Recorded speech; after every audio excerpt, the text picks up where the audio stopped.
For those of you who don't know who Robby is, I heard Robby speak at a Wailopo Summit a long time ago. Didn't know who he was yet, and he was this guy from Fargo, North Dakota, who used to be one of the best, still is, but he's doing a different role now, was an ISA for a team that sold a ridiculous amount of homes in Fargo, North Dakota. They own, what are you guys up, 10, 20% of your market?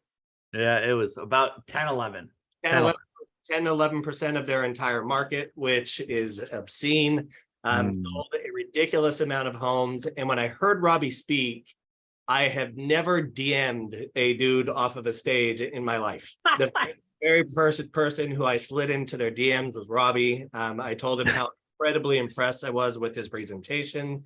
And he just, like the way he spoke, how he connected with people, the way that he handled lead conversion was so incredibly different from anything I'd ever experienced. Sorry, like I've always hated Tom Ferry and Mike's Ferry and Buffini scripts. I've never liked them. I've never thought they were efficient in real life world. I struggled with him because it's not how I speak.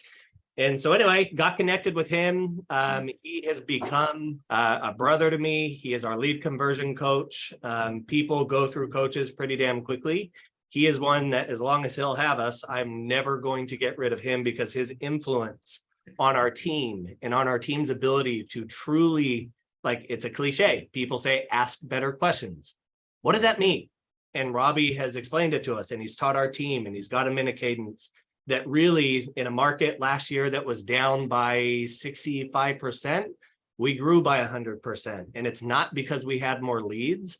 It's because we genuinely started doing a lot better with less. And Robby taught us that there's death by abundance and there destruction by abundance. And that if we're more intentional and we do better at identifying who the gold and our opportunities are, that we will be able to see and realize growth in a down market. And he was right. And so Robby, I'm insanely grateful for you taking your time to do this. And I'm super excited to hear what you got to share. I love it, dude. Well, you always almost bring me to tears. So appreciate you. And you sliding into my DMs was one of my favorite messages I've ever received. So I do, baby. I want to ask you, Colton, it's really funny because I know you've kind of curated this audience and these are some of the people that look to you and you're kind of the North Star. What do you think are 3 things these people need to hear from me today? The 3 biggest things. What would they be? Where do I need to curate my content for these folks? If anybody has anything, by all means, please throw it into the chat. He is a wealth of knowledge. I think by far, like the things that I rely on you the most on for our team is like setting realistic expectations of what can truly be expected from leads. And it's like we know that agents have a wildly inaccurate perception of what leads should be providing for them. Amen. I've always equated it to a 747 pilot doesn't get mad when it doesn't take off after 5,000 feet, has proper expectations that it takes 10,000 feet of runway for a fully loaded and fueled 747 to finally take flight. So at 5,000 feet, he doesn't panic. At 10,000, if it doesn't, he's probably starting to panic. And it's like when we have proper expectations of how many leads should convert, one of the biggest flaws we see is they're like, well, I got 20 leads and only 18 of them don't want to do anything and only 2 do. And it's like, yeah, that's what's expected of this type of lead. So 1, setting expectations. 2, how to truly pivot around the objections that this market is giving, waiting for rates to drop. I'm waiting for the market to crash. I'm waiting for World War III to start. Like, how do you pivot around that and keep that person engaged in the conversation? And a 3rd, I don't know, what would be a good 3rd? I will do the 3rd. I know I'm not going to tell you it, but that's what we'll end with. It'll probably be the best part. So awesome. That gives me a ton to work off and I really appreciate it. All right, y'all. So let's start with the realistic expectations here. To add to kind of Colton's chat about me, if you don't know who I am. I was an ISA boots on the ground, as Colton kind of said, and my whole cliche is I made 100,000 phone calls, spoke to 10,000 people, set about 1,000 appointments that led to about 500 closings for our team. And I now get the honor and privilege of I'm still playing the ISA game. I just I do it in a much different way. I get to coach and teach and train on it every single day, including Colton's squad and many others. And it's just what I love to do. But let's talk about realistic expectations. And I think what we need to talk about first is we need to have different expectations for different lead sources. This is where I can't stand a lot of these coaches. I'll just be very, very frank. Anyone that just gives you a broad brush stroke and says, go do this, i.e. any coach that says, just send this text out to 500 leads at a time. That is the dumbest thing that you can go and do. Okay. So there's veiled shots there. What I will say is this, is that we have to have realistic expectations. I'll tell you about the biggest ones that I know of. First off, with Zillow leads, the best in the game are converting Zillow leads at about 15% to close. Colton, is that about right? That's like the best in the game. Average is right around 5 to 7%, 5 to 7%. What I always like to do is then say, well, let's inverse it. That means the best in the game are not converting 85% of Zillow leads. The best in the game, the LeBron James, the Michael Jordans, are missing 85% of the shots that they take. We got to get comfortable with that. With PPC leads, those numbers are even more drastic. The best in the game with PPC leads are converting at 3 to 5%. 5% when things are really, really fun and fat and happy, around 2.5 to 3% during markets like the last 6 to 9 months. What that means is that the best in the game are not closing 95 to 97% of their PPC leads. And the biggest mistake that I see people make is we try turning shit into gold. Everyone needs to write that down. If you don't like my swear word, you can write crap. It's okay. We try turning crap into gold. We become so focused about converting every single PPC lead. And what ends up happening is by trying to turn crap into gold, gold turns into crap. Gold turns into shit. What it really comes down to, y'all, is no offense to y'all, but none of y'all are so good at sales that you're going to convince somebody in Colton's market to go spend $1 to $2 to $3 to soon enough $5 to $10 million out there. Fair to say? We're not in the sales industry, y'all. We're in the service industry. And what we have to be doing, the best lead converters I know, the realistic expectations, the things that I have to hammer on is, you need to stop worrying about converting every single lead, and your job is to be a filter. You need to filter through your leads just like a gold miner digs through piles of dirt to find the gold nuggets. And you know what a gold miner does when he finds dirt? Moves on to the next pile of dirt. You know what we do in real estate when we go through a pile of dirt and we're just left with dirt? We bitch and whine and complain and say leads suck. It's what happens every single time. The reality is we have to dig through the piles of dirt to find the gold nuggets. Far too many of us, what we try to do is we try to take a piece of dirt and we try to turn it into gold. Never going to happen. The second big problem that I see is, y'all, there isn't just gold nuggets in your dirt. There's also fool's gold. Those leads that suck all your time. They're the worst to ever work with, but you keep hoping. You keep hoping something's going to turn out. Here's my biggest thing that I will teach you to do here. If you want to separate gold from fool's gold, here's all you got to do. Give gold homework. Give them a little hurdle to jump over, and guess what happens? People separate themselves real quick. Even a little tiny thing like make sure you have a conversation with the lender. Pretty normal. Make sure you respond to the lender. If they don't take the action, I will happily remind them 1, 2 times. But if they don't take the action, y'all, that's not gold. It's fool's gold. And I have to move on, because if I spend too much time with fool's gold, I don't find gold nuggets. And the biggest problem in this lead conversion game is we spend time trying to turn crap into gold. Is this clicking? Is it making sense? You all need to be gold miners. You're digging through dirt to find gold nuggets. Shit nuggets. There we go. I like it. What it really comes down to is we have to have realistic expectations. If you're converting PPC at 1%, you're making your money back. If you're converting at 2%, you're doing really, really, really well. If you're converting at 3+%, you're God mode. Good work. If you want to convert more leads, what you have to do is you have to be willing to move on from the leads that aren't going to convert. The next thing I want to talk about with that, though, is the conversations that we have with these leads. A really good example is almost always my opening script, whether it's a text or a conversation, is, hey, Colton, I saw that you were checking out some homes on one of our websites. I wanted to see if you're just looking for fun or to see if you plan on potentially making a move sometime soon. And about 85% of the time they send you a response that says, I was just looking for fun, or just curious, just checking things out. The other 10, 15 are like, oh, maybe thinking about it, doing it, or maybe they say F off, right? Something along those lines.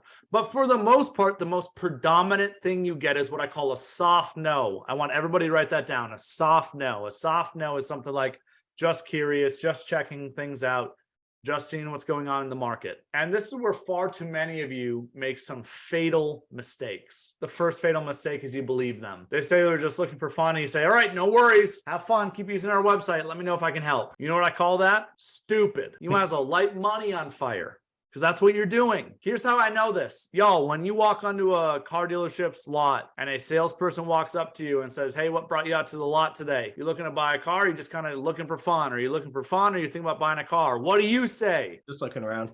Just looking, just curious. Why? Why do we all say that? It's very simple. Colton, do I have permission to be crass on today's webinar? Can I do that? Or do you want me to keep it PG? You let me know. Live your life. Live my life. I like it. We're afraid of getting fucked. That was abrasive. You ain't gonna forget it. Yeah. And it's not wrong. When you walk in that car dealership lot, what you're afraid of is that car salesman selling you something you don't want. Fair? When you walk into a furniture store, you're afraid of the salesperson pushing you to do something you don't want. When the lead responds, they're afraid of you selling them something they don't want. So what do? We throw up some type of objection response. We throw up a little bit of wall, something like, I'm just curious, just looking for fun.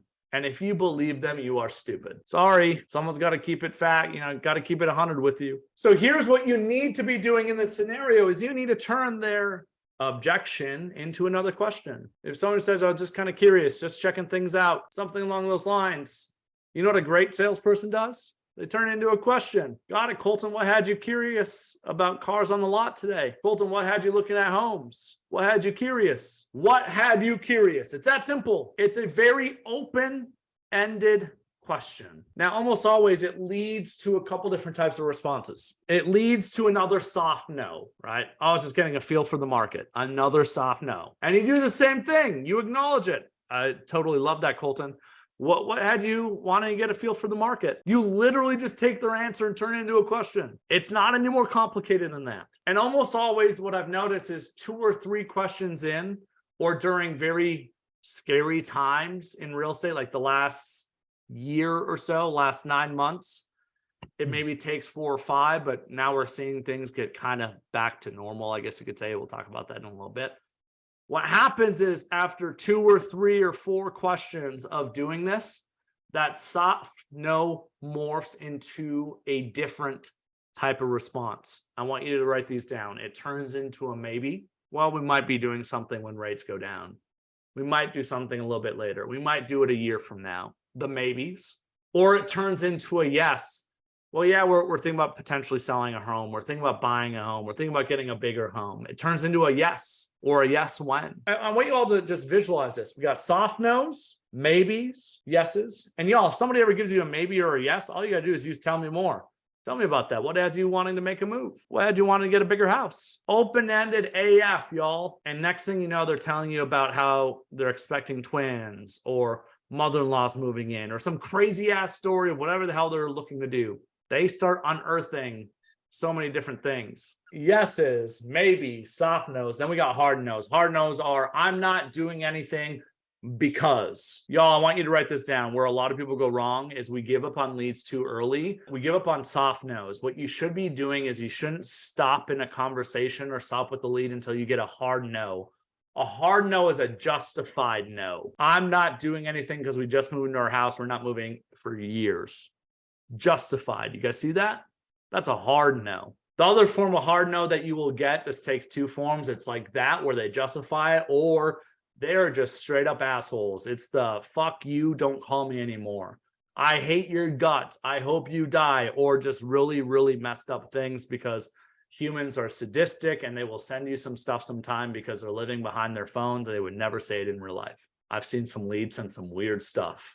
Some really inappropriate stuff, by the way. Those are hard no's. For me, I'm not going to try to turn that into gold. Stop. If somebody's a justified no, it's that form of hard no.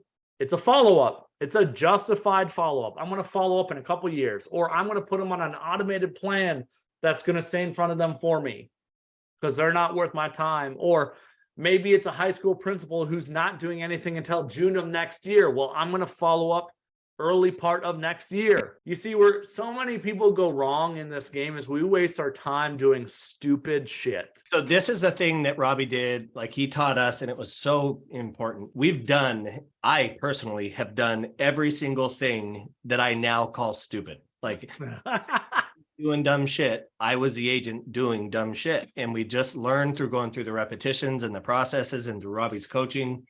And it's like when we first started, like we created a rule when the lead comes in, we make sure that we have 12 follow-ups, because on average, and I want you guys to write this stuff down because it's such important metrics and understanding the expectations of what your leads are going to provide and when. And within the first 12 days, we run what Robby created for us, which is called an active text campaign. And what that means is when I see Heather, and she's a good friend of mine and a great agent. When I see Heather come in and she gets a brand new lead, she's a brand new lead for me. She is going to make sure that we have value-based deposits for the first 12 days. And the reason, because on average, it takes a consumer 9 days to choose which agent they're going to use.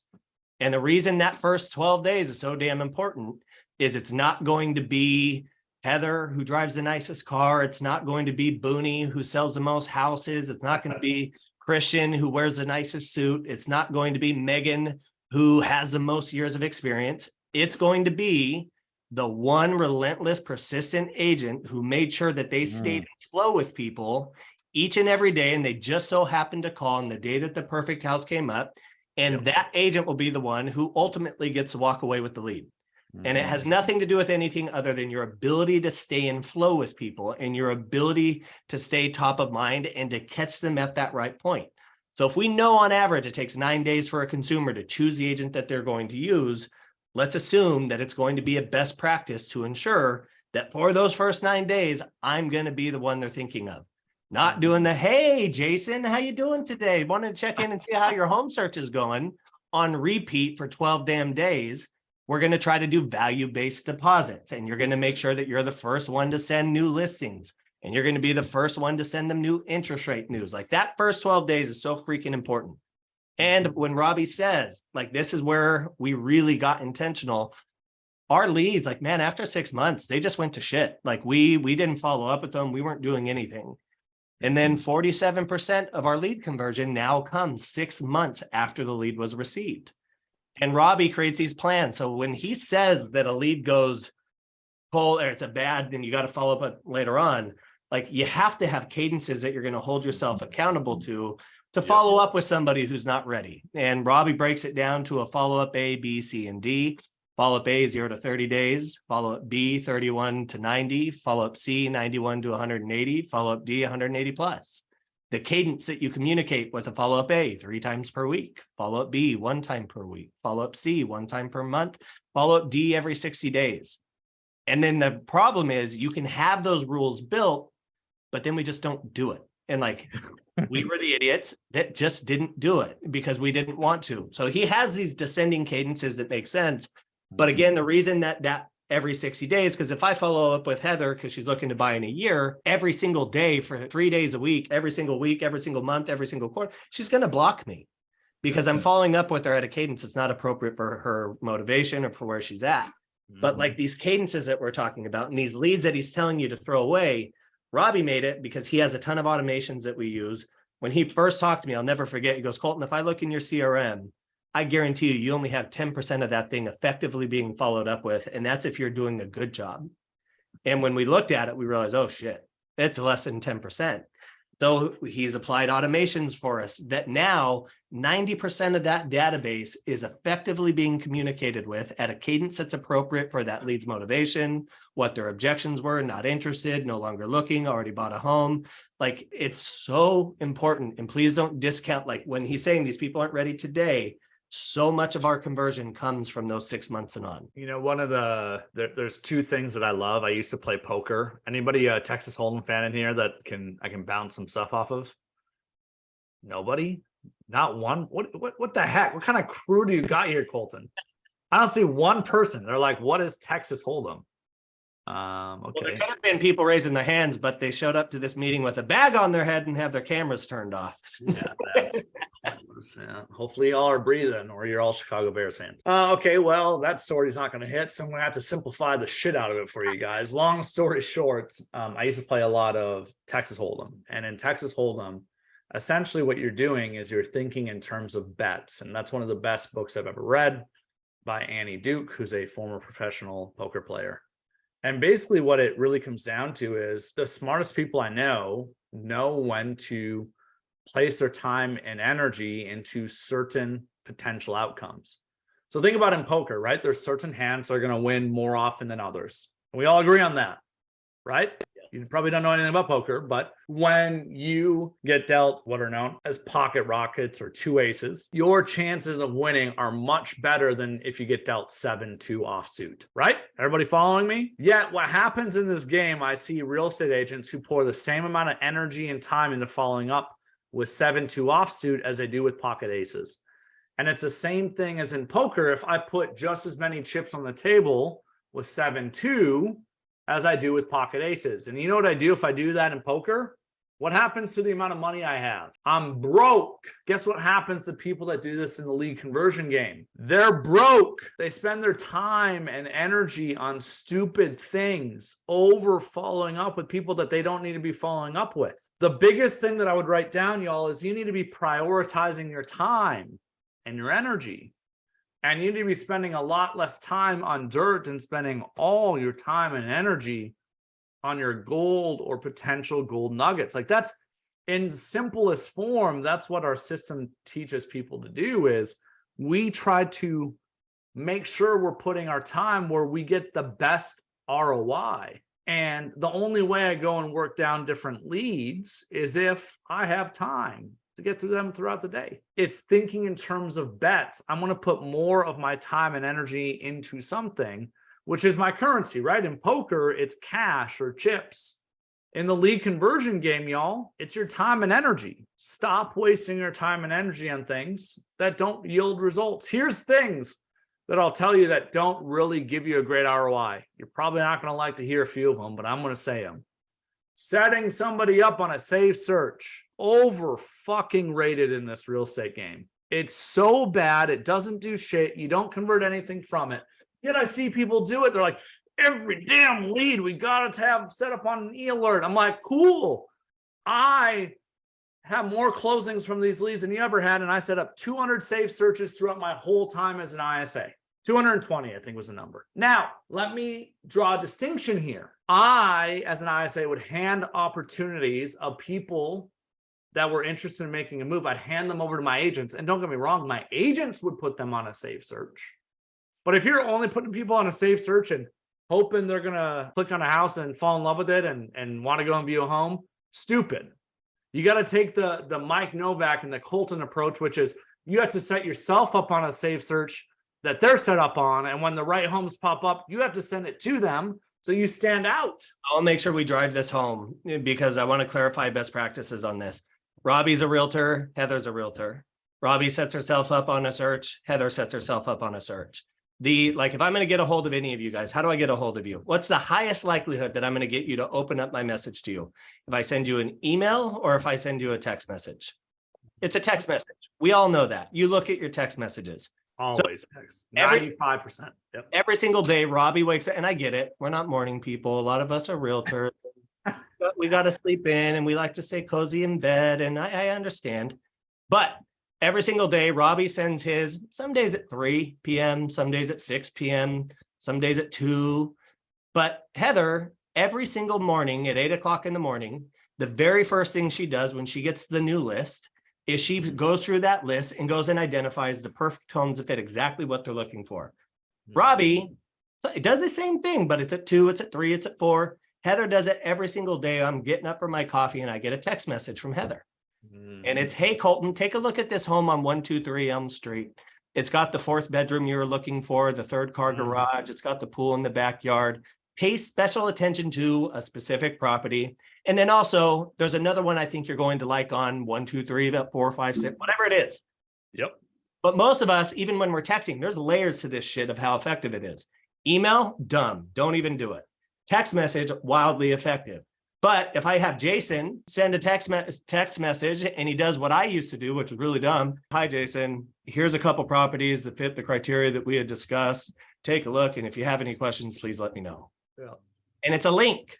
I'm not clicking a link. I don't know Jason. I don't remember who he is. Heather specifically called out a particular property, the price on the home, the reduction of the price. It's in the neighborhood that you said you liked. It's close to the park. It's near the school. It's got whatever it is you said you wanted on that phone call, because you uncovered the motivation of what they were looking for. Who am I going to click? Heather, or am I going to click Robbie? Who am I going to be more impressed by? Your entire freaking job is to show up and create wow moments, like powerful moments that go, damn, dude, Heather's legit. Heather, not only did she send me amazing properties, and not only did she get specific on the properties to increase the click rate, she also said, hey, and I also put together a list of comparable sales in the neighborhood, just in case you're curious to see how this property stacks up in comparison to recent sales.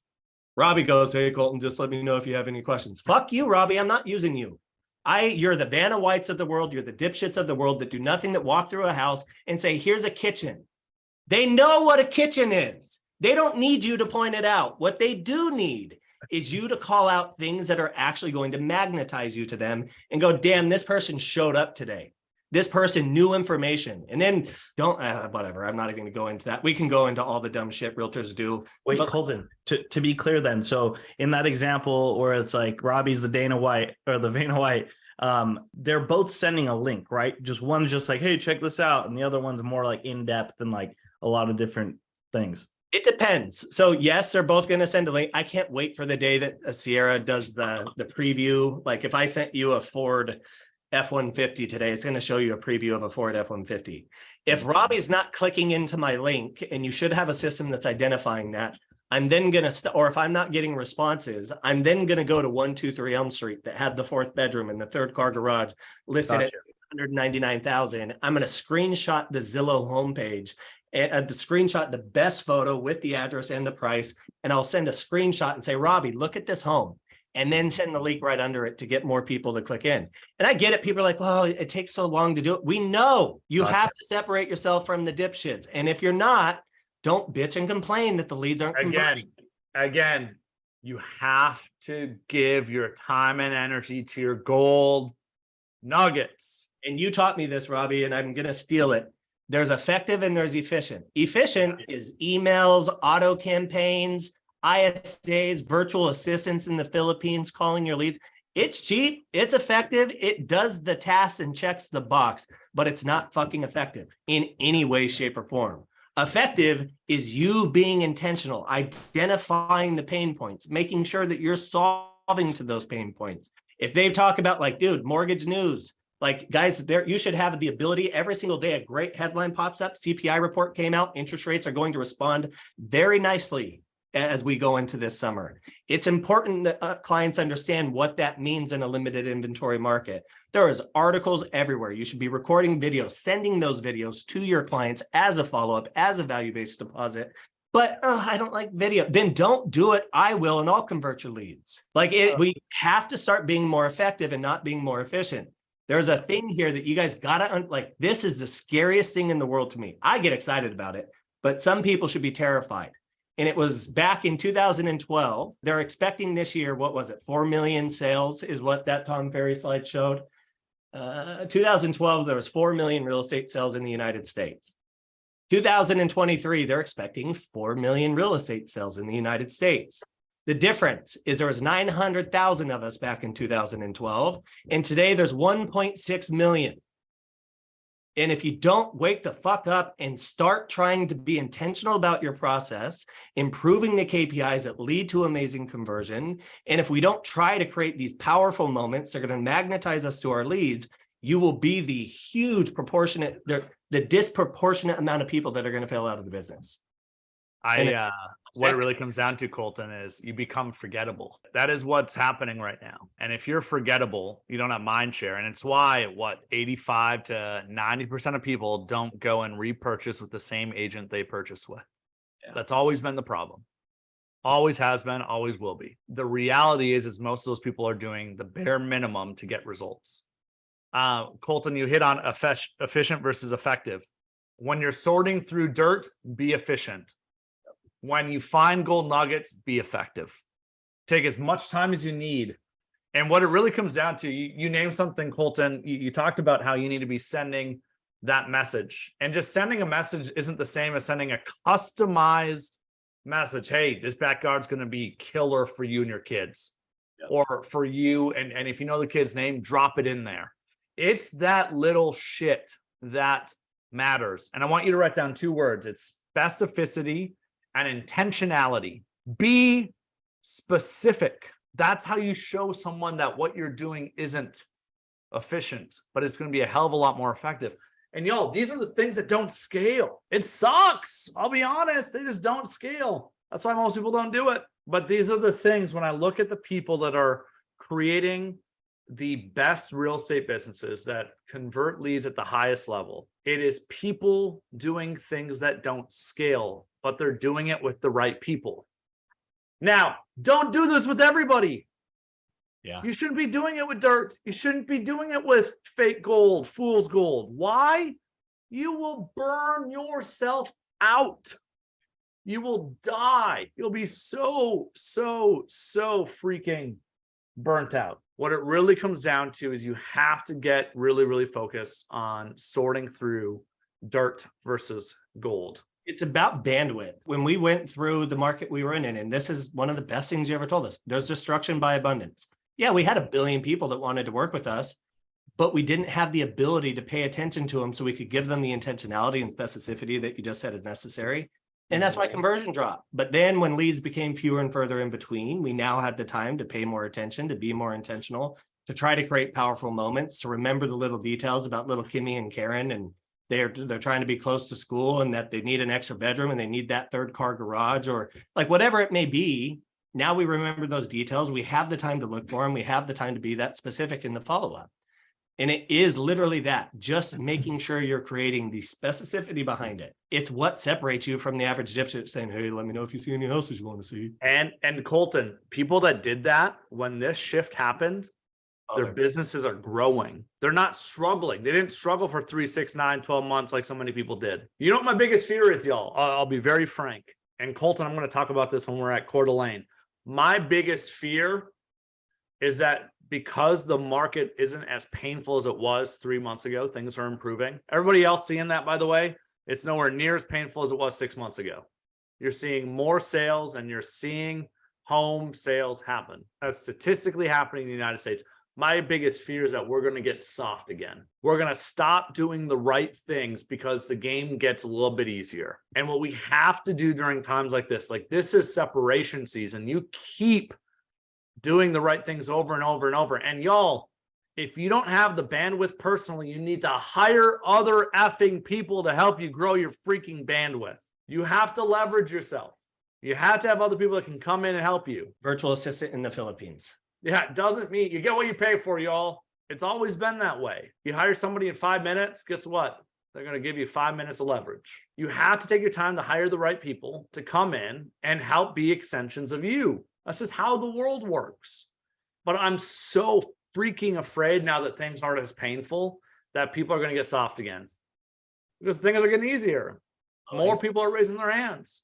And we have seen an absolute destruction of a lot of real estate agents. A lot of people, maybe their license haven't lapsed yet, but they have part-time jobs, full-time jobs, and they're not in real estate anymore. That number of real estate agents has undoubtedly gone down in terms of people who are actively trying to sell homes. That plummeted the last 9, 12 months because it was really hard. If you want to retain your competitive advantage, don't stop doing the hard things. It's why Michael Jordan and Kobe Bryant were still always doing the hard, boring ass shit during practice. The best in the game, LeBron James today, still doing the hard things over and over and over again. They don't stop. You can't stop even when the game gets easier. Oh, you can, but you're going to go through some pain again. That is my biggest fear that I'm seeing right now is there's not the focus when things are getting a little bit easier to get better. There's not the focus to prioritize your time. And y'all, scares the shit out of me for people long term. Now, Robbie, you touched on something earlier, and it's something I want to make sure we get to today. Every time we do these, I'm like, we need more time or a part two. Never. But like, this is where people struggle, and it's we talk about it, we role play all the time, and we know the joke with role play, and it's like you'll go role play with people, and I talk to Jason, and Jason's like, I'm putting my plans on hold. Well, and then you'll give some bullshit objection handler, and then Jason's like, well, sure, yeah, I'd be interested in jumping into the market. And you've always said role playing only works in a controlled environment. You have to practice. Like we've taught our team, I want you to say no, no, no, no, no, no, no, all the way through. And it's like you've taught us pivots, not scripts, pivots. Yeah. Or hey, Robbie, I'm gonna go ahead, and if we can, I'd love to work through some with you. Yeah. But Robbie, I'm waiting for interest rates to drop, man. I totally hear you on that. Help me understand, Colton. Why had you kind of curious in real estate to begin with? We were thinking about getting a place. We live in a condo now, and we were thinking about getting something. I don't know, maybe a townhouse with the backyard, or if we could, a single family. But everything's just so damn expensive. We're kind of putting our plans on hold right now. Totally hear you. And what's kind of driving you to potentially get something different, Colton? What's driving you to do that? We've got 2 dogs, we've got 2 kids, another one on the way. So ideally, we'd be able to get off the top of each other and spread out a little bit and have a little bit more privacy. And if you were to not make that move, how's that impacting your life right now, Colton? Because it sounds like you're a little tight on space. How's that impacting you? It's frustrating, but at the end of the day, the market's got to be affordable, and we need to be able to get into something. And I don't know if waiting is going to be that answer, but right now we're just kind of putting our plans on hold. So let's just all pause there. What were the things that I was doing to this point? Colton, you can't talk. Let's have somebody else speak up. Somebody just said it. Pain points. Y'all, what I was doing here is I call it pivoting. Notice how much attention did I pay to his objections? Almost none. You acknowledged it. Because if I don't acknowledge it, I'd sound like I'm not at all listening to you. Little things like I hear you, or thanks for sharing that, right? Shows, all right, Colton, I hear you. But then I would ask a question, and that question almost always will, what had you interested in the first place? What's causing you to want to potentially get a bigger home? What's that pain point? Y'all, what I'm trying to do is I'm trying to find that emotion. And guess what people do? They throw objections at you, because why? Why are they throwing objections at you? Because they're brushing us off. They're trying to get off the phone. They don't want to be fucked. There we go. I thought I saw you say it. They're afraid of getting fucked. They're afraid of getting fucked by you. They're afraid of getting fucked by the market. They're afraid of getting fucked by interest rates. What happens when we're afraid, y'all? What happens? We resist. They're afraid of making a bad decision. And y'all, we got to have empathy for that. What we need to realize is when they go home, they're actually not that afraid of you anymore. They're actually not that afraid of interest rates anymore. They're not actually afraid of the market anymore when they go home. What are their feelings about their home? You see, what I'm going to do is I'm going to keep circling back to Colton threw it at me there. He'd said they're feeling cramped. How's that impacting you? Well, we're feeling cramped. And he threw that objection. Well, we might just have to wait because of the market. When you're feeling cramped or frustrated, what do you mean by that, Colton? Is where I would have gone next. And I keep going down, because guess what happened slowly here is that the fear of the market is slowly shrinking. The more I get him talking about what's driving him to do something in the first place. What is, and everybody needs to write this down, you should be trying to find what is the pain they're running from or the pleasure that they're pursuing. What are the emotions they're feeling? Because emotions make people act and logic makes people think. What is the emotion here? Y'all, be very frank. Logically, it doesn't make any fucking sense to buy a home right now. When did it logically make sense to buy a home? When interest rates were sub 3%. But here's what's really funny is hindsight's 2020. Nobody knows what's going to happen with interest rates for sure. I would say there's a 1% chance they go up. From here, there's about a 49% chance they stay right where they're at. There's a 49% chance they go down a tiny little bit. And there's a 1% chance they go down to 3% or less. That would take some crazy stuff to happen in the market. What I mean by this is the market isn't making it stupid easy for people to say yes right now. Can we all agree on that? If anything, I have a house that's locked in at 2.5, 2.75, 3%. And if anything, the market What I mean by that, the interest rate market, the economy, is kind of a deterrent from doing something. And you can't change that shit. You can't. What you can do, though, is you can unearth what is the emotion that's driving somebody to potentially do something. And here's what I know is even in the worst of economic climates, people still buy and sell homes. In the worst of times, people still buy and sell homes. There's still opportunities. The people that are buying, selling homes right now, they're not overtly doing so because interest rates are really, really favorable. They're doing it because they need more space. They're doing it because they're fighting all the time with their wife. They're doing it because they're getting divorced. They're doing it because somebody just died. They're doing it because they just got a new job. They just got their degree. They're doing it because life happens. Y'all, if y'all want to win, it's very, very simple. And I think this is the thing that we need to wrap on today, Colton, is what is the pain people are running from and what is the pleasure they're pursuing? And if you don't know that, you don't know shit. Stop acting like it. You know where so many people go wrong in these conversations, they find out, Jason, you want a 4-bedroom house, 3 bathrooms. Cool, I'm gonna put you on a safe search. I'm gonna hope and pray that you reach out to me.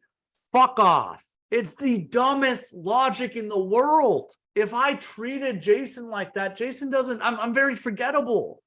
He's not going to give a shit about me. Your safe search is truly pointless. What we need to be doing is having a more in-depth conversation. And y'all, the reality is if somebody is a good enough client that they would buy a home, if they would be compelled enough to buy a home from a safe search, you need to do something to stand out, whether it's you're sitting down for a strategy session. I don't care. You need to do something that's going to make you stand out.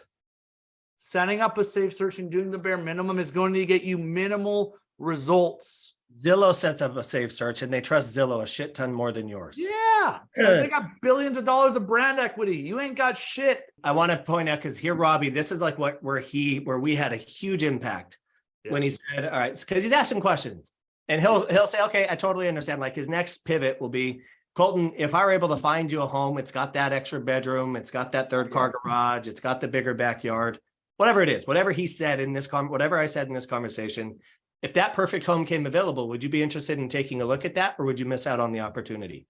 And if I say yes, boom, you just picked out some potential gold from the dirt. And all he's trying to do in each of these pivots is pluck somebody who might deserve my time and my attention. And then from there, if I say no, we used to kind of say, okay, well, these leads suck. And, you know, that's dirt. But the reality of it is, in this market, please shake your head, yes or no. Do people have a reason to be fearful? Do people have a reason to be concerned? Do people have a reason to be scared of interest rates and affordability and the cost of fucking everything that we're trying to buy? Yes, of course they do. You guys are scared. I'm scared. We think we all have this confidence. But it's like, if you condescend somebody and make them feel stupid for having the fears that we all feel, you're going, like our job, Robby taught us this. Our job is to keep the string attached to the balloon. And fear is like helium. And when that fear is at its peak, there is going to be a lot of tension on that string. Your job as the agent is to make sure that you keep the string wrapped around the balloon and that you give them time, because as that time starts to go by, it's like fear is like helium in the balloon. It is slowly going to start to dissipate. In that fear, when you do a good job, you'll be able to expedite this process of that fear being released and it being replaced with the confidence of the market.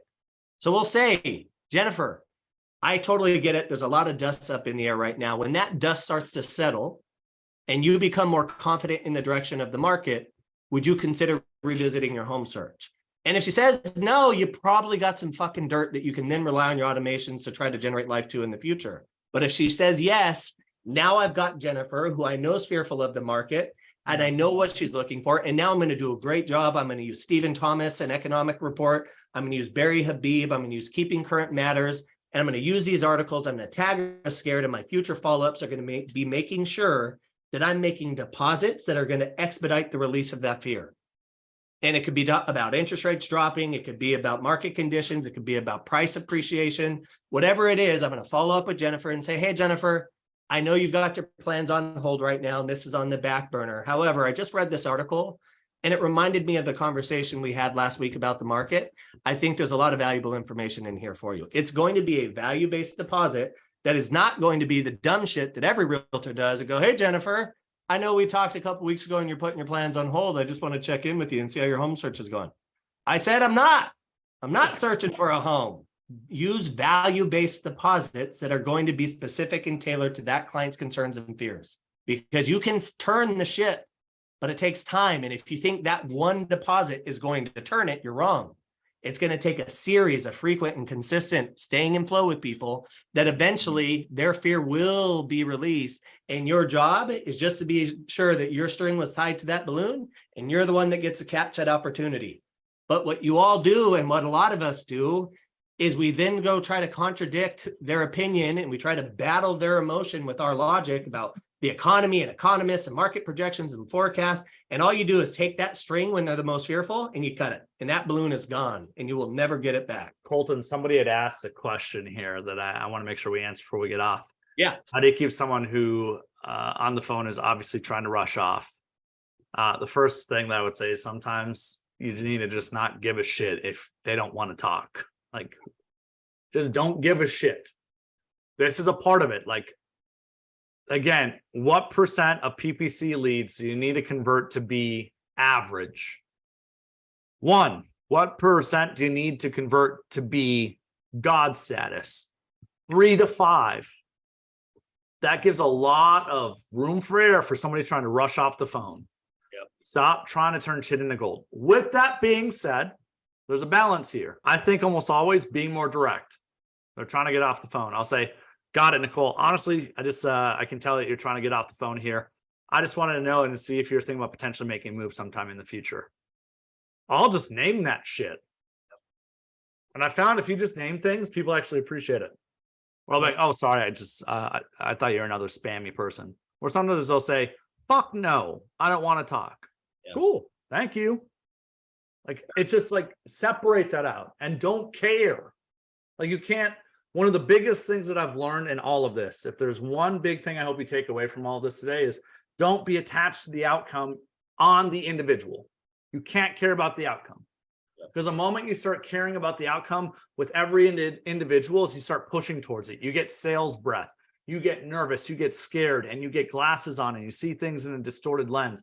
You need to, as weird as it sounds, is not give a shit about the outcome when it's a singular person. Of course, my goal is to set appointments and make money. God damn it, I'm a capitalist with a big C, but there is no way I'm going to convert somebody who doesn't want to be converted. Stop trying to do it. You are not that fucking good, and you're not God. You can't give billions or trillions of dollars of stimulus that causes the market to go bananas, y'all. That's not you. So stop acting like it. When we take people, we know 47% of those conversions are going to happen after 6 months. They don't know you yet. They don't like you yet. They don't trust you yet. You're not their friend. They have no reason to want to talk to you. And then we take that and they're rejecting us, and it's not rejection. They're not ready. So again, our job is to make sure that we're staying in flow with them until they are ready. And it's like we have, and we know this, we hear it all the time. Most agents, literally over 50% of our first contact attempts, excluding the direct connections, happen after 7 failed contact attempts. But most agents just take non-response as rejection, and it's just simply not.